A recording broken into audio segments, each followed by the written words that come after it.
Why do we wash our hands twice at the Pesach Seder? Great question. If you look at the Pesach Seder and the Kadesh or Chatz, you'll notice that there are 2 times we wash our hands. Right at the beginning of the Seder after the Kiddush, and a second time just before we eat the matzah, which is called rochza. Why is there need for 2 separate ceremonies? Washing our hands once should have been sufficient. Well, there are a number of reasons for this. As we know, part of the purpose of Seder night is to ask and engage the children in questions. And what happens on Seder night is we make Kiddush exactly like we do on a regular Shabbat or regular Yontif. We then get up to wash our hands, but this time it's just the master of the house that washes his hands. And then he's talking and he's passing around vegetables and dipping and then we go straight to the matzah, which is not normal bread, and we break it in half. And this triggers the questions amongst the child to ask, Ma nishtana halayla hazeh? Why is this night so different from the regular nights and regular experiences that I have?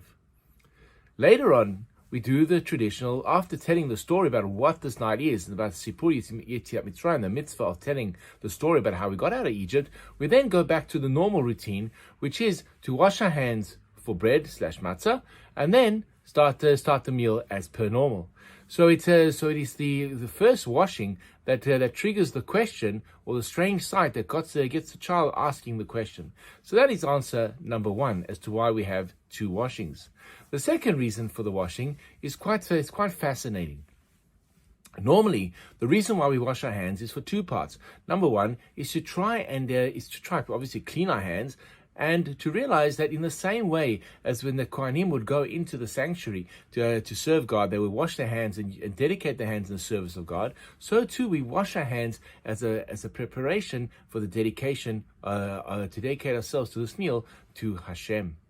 In the days of the temple, not only would they wash their hands for the temple, they'd also wash their hands before they ate bread, a tradition that we keep to today, but they'd also wash their hands before they had vegetables or fruit which had touched water.